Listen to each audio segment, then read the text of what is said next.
Salut à toi, bienvenue dans cette nouvelle vidéo. Aujourd'hui, nous allons aborder un sujet qui intrigue beaucoup de monde, qui fait sourire certains, mais qui est en réalité extrêmement sérieux, la manière de boire de l'eau pour booster ta vie sexuelle. Oui, tu as bien entendu. L'eau, ce liquide simple, transparent et accessible, peut transformer ton énergie, ton désir, ton endurance et même ton plaisir. Mais attention, ce n'est pas seulement une question de quantité. La façon dont tu bois, le moment où tu bois et la qualité de l'eau que tu consommes jouent un rôle crucial dans la performance et la vitalité sexuelle. Alors reste bien jusqu'à la fin, car tu vas découvrir les erreurs que tout le monde fait avec l'eau et qui sabotent ton énergie sexuelle. Les 3 moments clés pour boire de l'eau et maximiser ton désir. La méthode la plus simple pour hydrater ton corps comme un véritable athlète de l'amour. Un secret bonus pour aller encore plus loin avec les minéraux et électrolytes. Avant de commencer, assure-toi de t'abonner à la chaîne, car chaque semaine je partage des secrets santé, énergie et sexualité naturelle que tu ne trouveras nulle part ailleurs. Ces conseils peuvent transformer non seulement tes performances sexuelles, mais également ton énergie quotidienne, ton humeur et ta vitalité générale.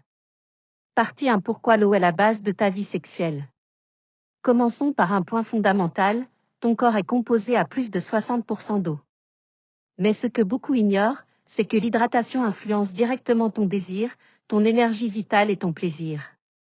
Une déshydratation même légère, de 1 à 2%, peut réduire ton énergie jusqu'à 20%. Imagine ce que cela signifie pour ton désir et ta performance sexuelle. Si ton corps manque d'eau, tes hormones sexuelles, la circulation sanguine et même la qualité de ton sperme ou ta lubrification naturelle peuvent en souffrir. Chez l'homme, l'eau joue un rôle direct sur la production de testostérone, hormone essentielle pour la libido, la force et l'endurance sexuelle. La circulation sanguine, indispensable pour obtenir et maintenir une érection de qualité. La qualité et la quantité de sperme, ce qui influence la fertilité et la santé reproductive. Chez la femme, l'eau influence la lubrification naturelle, essentielle pour un rapport confortable et agréable. L'élasticité des tissus, pour éviter l'inconfort et maximiser le plaisir. L'intensité de l'orgasme, car les muscles et nerfs fonctionnent mieux lorsqu'ils sont correctement hydratés. Mais l'eau ne se limite pas à ses effets physiques. Elle joue aussi un rôle sur ton mental et ton énergie globale, ce qui influence indirectement ton désir et tes performances sexuelles. Un corps hydraté signifie un esprit plus alerte, plus attentif à ton partenaire et plus réceptif aux sensations. Partie 2. Les erreurs que tout le monde fait. Beaucoup pensent qu'il suffit de boire 2 litres d'eau par jour pour rester en forme. Mais en réalité, ce n'est pas si simple. Voici les 3 erreurs les plus fréquentes qui sabotent ton énergie sexuelle. 1. Boire trop d'un coup.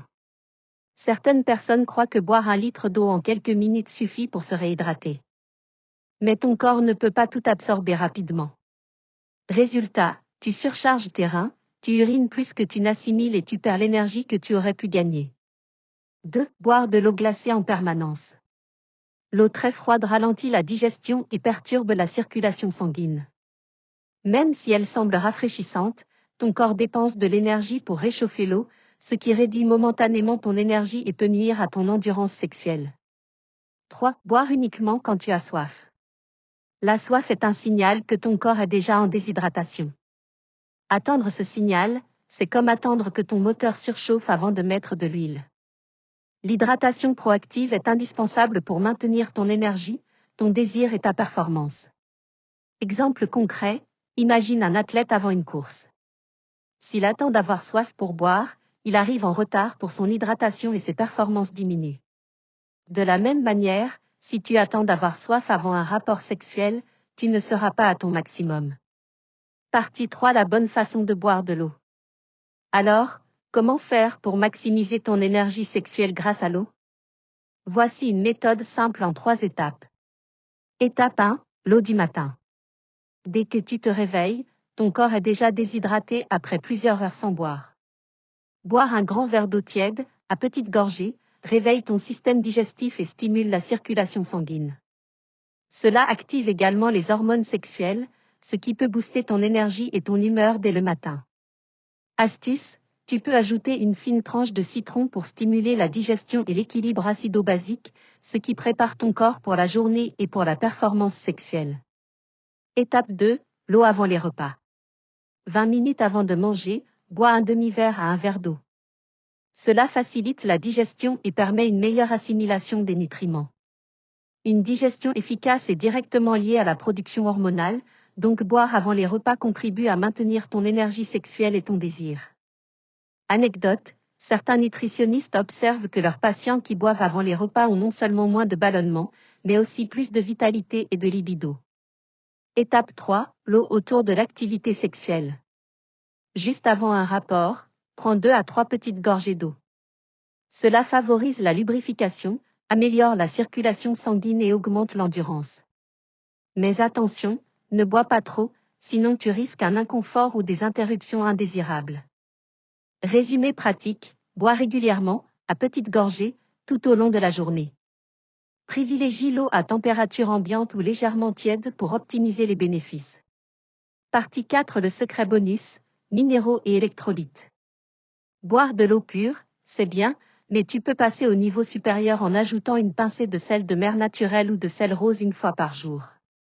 Les minéraux favorisent la conduction nerveuse et la contraction musculaire, 2 éléments essentiels pour le plaisir et la performance sexuelle. Certains ajoutent également un peu de jus de citron pour soutenir l'équilibre acido-basique et stimuler la digestion. Cela peut améliorer l'énergie, le désir et la qualité des rapports sexuels. Pour ceux qui veulent aller encore plus loin, il est possible d'alterner l'eau pure avec des eaux riches en électrolytes, surtout après une journée de forte activité physique ou de chaleur. Les électrolytes maintiennent l'équilibre hydrique, la fonction musculaire et la circulation sanguine, des éléments clés pour une performance optimale. Partie 5. Les bienfaits indirects de l'hydratation. Au-delà de la sexualité, une bonne hydratation impacte ton énergie générale, ta concentration et ton humeur. Lorsque tu es bien hydraté, tes muscles fonctionnent mieux, ce qui se traduit par plus d'endurance et moins de fatigue pendant un rapport. Ton cerveau reçoit suffisamment d'oxygène et de nutriments, améliorant la concentration et la réactivité. Ton sommeil est de meilleure qualité, ce qui influence directement la production hormonale et la libido.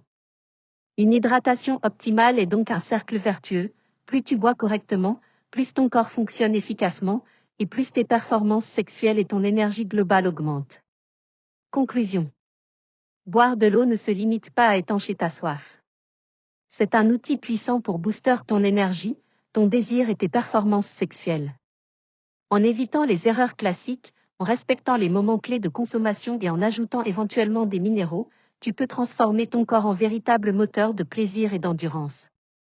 N'oublie pas de t'abonner à la chaîne pour recevoir d'autres conseils pratiques et secrets santé que tu ne trouveras nulle part ailleurs.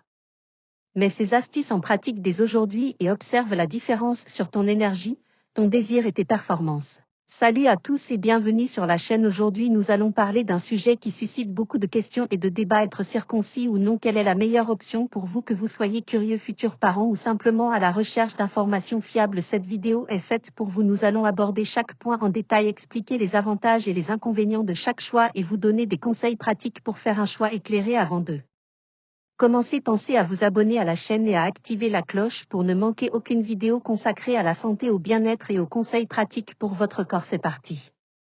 Section 1. Qu'est-ce que la circoncision? De 1 minute 30 à 3 minutes 30. La circoncision consiste à retirer chirurgicalement le prépuce, cette fine couche de peau qui recouvre le gland. C'est une pratique très ancienne que l'on retrouve dans de nombreuses cultures et religions à travers le monde. Elle peut être réalisée pour des raisons religieuses, culturelles, hygiéniques ou médicales. Sur le plan médical, elle n'est pas obligatoire, mais certaines situations peuvent la rendre conseillée. Par exemple, chez les nourrissons qui présentent des infections urinaires récurrentes ou chez les garçons atteints de phimosis, c'est-à-dire un prépuce trop serré qui empêche le gland de se découvrir normalement. Il est important de savoir que chaque corps est différent et que la sensibilité du prépuce varie d'une personne à l'autre. Pour certains hommes, garder le prépuce est important pour le plaisir sexuel. Pour d'autres, l'hygiène simplifiée est prioritaire. Cette décision doit être réfléchie et informez-les. Parents doivent se poser toutes les questions nécessaires avant de décider pour leur enfant, et les adultes qui envisagent la circoncision doivent comprendre les risques et les bénéfices. Section 2 Avantages de la circoncision de 3 minutes 30 à 6 minutes. La circoncision comporte plusieurs avantages principaux. Le premier, c'est l'hygiène plus facile. Le prépuce recouvrant le gland peut accumuler des sécrétions naturelles appelées smegma. Si elles ne sont pas régulièrement nettoyées, cette accumulation peut provoquer irritation, odeur et infection. En retirant le prépuce, le nettoyage quotidien devient plus simple. Le deuxième avantage concerne la réduction des infections urinaires. Chez les nourrissons, des études montrent que le risque d'infection urinaire diminue de manière significative chez les garçons circoncis par rapport aux garçons non circoncis. Le troisième avantage est la diminution du risque de certaines maladies sexuellement transmissibles. Certaines recherches indiquent un effet protecteur contre le VIH et l'herpès. Bien que ce ne soit pas une protection absolue, elle peut être prise en compte. Le quatrième avantage est la prévention du phimosis, un problème fréquent qui empêche le prépuce de se rétracter correctement et peut entraîner des infections répétées ou des douleurs lors des rapports sexuels. Il faut cependant garder à l'esprit que la circoncision est une intervention chirurgicale qui comporte des risques comme la douleur, le saignement, la formation d'une cicatrice et des complications rares. Il est donc essentiel de discuter avec un professionnel de santé avant de prendre une décision. Section 3 Avantages de ne pas être circoncis de 6 minutes à 9 minutes. Mais qu'en est-il de ceux qui choisissent de ne pas se faire circoncire? Il existe également des avantages importants. La préservation de la sensibilité. Le prépuce contient de nombreuses terminaisons nerveuses qui participent au plaisir sexuel. Certains hommes préfèrent donc